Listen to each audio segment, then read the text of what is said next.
that runs right over the top of the power steering, right over top.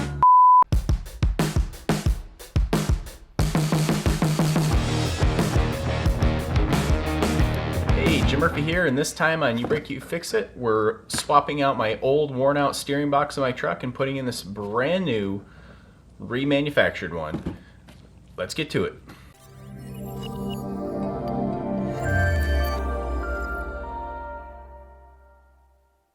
Alright guys, it's that time of the video where I tell you to check your parts in.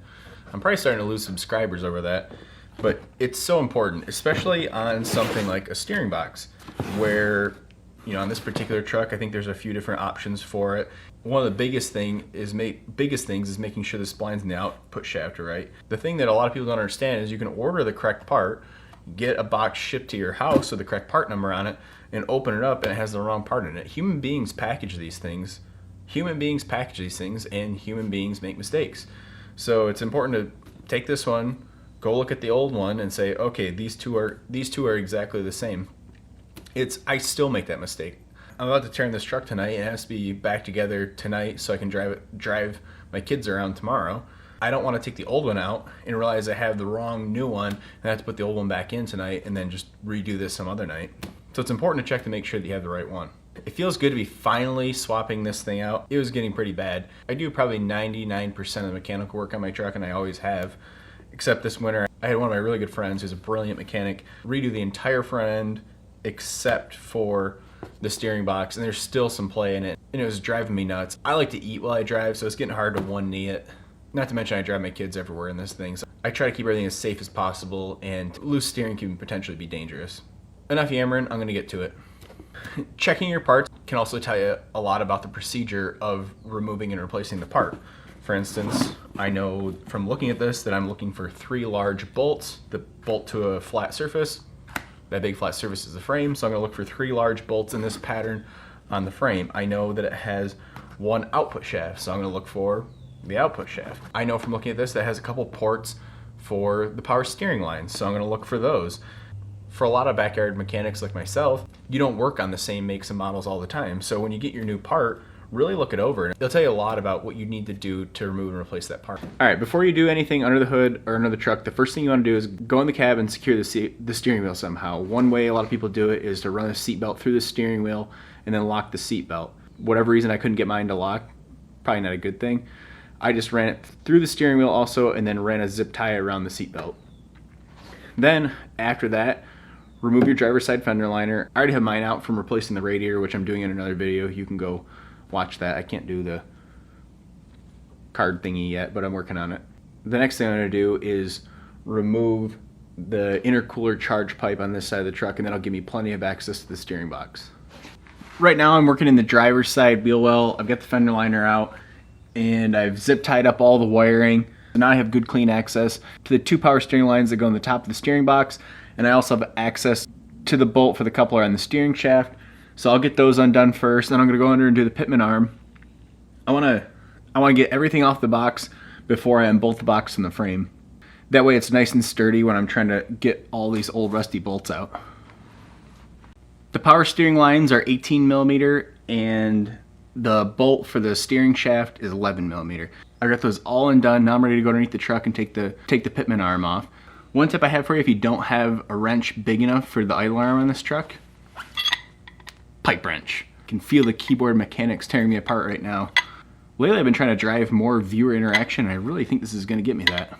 The bolts for the steering box are 21mm. I'm going to drop the bottom 2 and then leave the top one loose in hopes to rock the steering box down to get enough clearance to get the idler arm puller on there. As you can see, I had to cave and pull the whole steering box out before I pulled the Pitman arm off. This might actually be the right way to pull the Pitman arm. I have no idea. I've always had to pull the box out to get it off, though. I've never had room to get my puller up in there. So now that I've got it out, I'm gonna put my puller on here and get the Pitman arm off, and then we'll start putting the new one in. I've always struggled with Pitman arm pullers. I've always bought just the cheapest one I can find at the auto parts store and just end up bending them so the teeth stick out. I'll have to try to insert a clip of my old ones in there. And then just put them back in the press, bend them back, and then just use them again, and eventually they fail. And finally I decided to shop for a heavy duty one for my truck. I have a 2500 Silverado, which to me that's not that big of a truck, but I guess you do need a heavy duty Pitman Arm Puller because I keep bending mine. So I found this OTC one and we're gonna see how it works. I'm getting my puller to set up to go. Don't forget to apply liberal grease to your puller threads if you want it to last more than once. Also, safety glasses, hearing protection. Someone once told me you can walk with a wooden leg, but you can't see with a wooden eye, and I like to go home and see my beautiful wife and children, so I'm gonna wear safety glasses. All right, I got the puller all set up. Make sure you apply a liberal amount of grease on threads if you want it to last more than once. And let's see how this puppy does.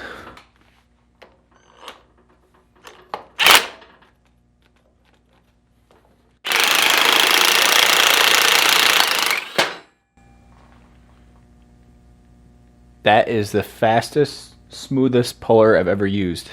That is the smoothest I've ever pulled a Pitman arm. Everyone I've ever used, I've ended up bending out the teeth of the puller and having to put it in a press and bend it back. That took like 2 seconds to snap this thing off. This is already worth its weight in gold. I gotta give a shout out to this OTC puller I used. I think I'm gonna make a whole separate video on this because I've been so disappointed in Pitman arm pullers, and this thing has well beyond exceeded my expectations. So you have to catch that in another video.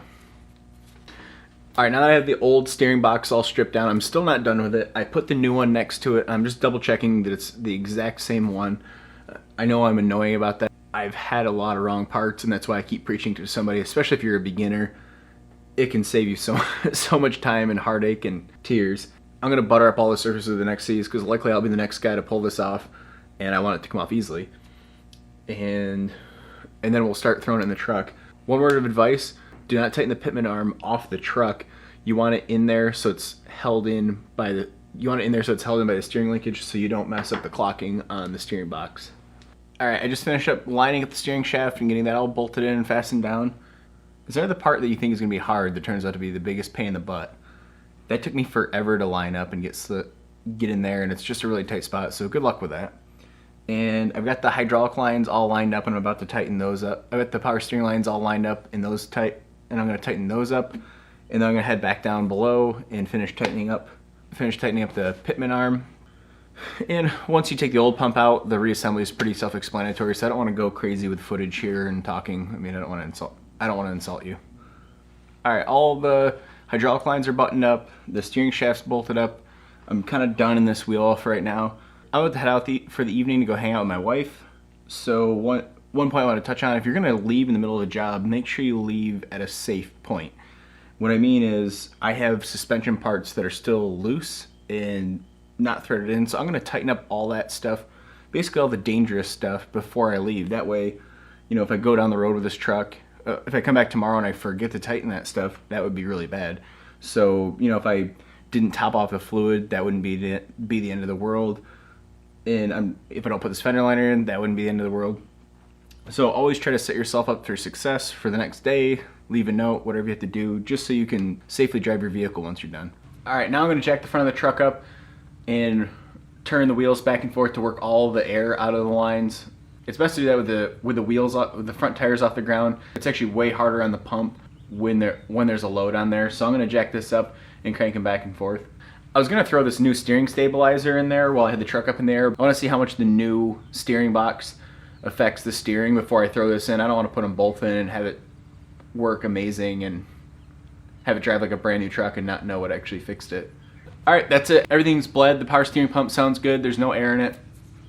While the truck's up in the air, I'm gonna throw my fender liner back in, and that's it. Again, while you have everything apart, look for leaks. If you saw my radiator video, it's really important to leave everything opened up as much as possible when you're testing these things out. That way you can see leaks easily. Look at the floor when you're backing the truck out. Look at your driveway after you're done. It doesn't take much to have one little leak ruin your day. Also, when you're working with suspension bolts, it's really good practice to mark the nut or bolt surface against a solid surface with a grease pen. That way you can see if the nut or bolt has backed out at all or loosened after you're done, and check it a few days later to see if it's moved, and that way you know it's still torqued properly. Well, we'll have to go test the truck out and see how it steers. And that's it for this video. Please like and subscribe, hit me up down in the comments, And again, like I always say, I love doing stuff the easiest way I can possibly do it. If you know a better way to do something that I'm doing, please tell me. I would love to know. Please like and subscribe, and I'll see you guys next time on You Break, You Fix It.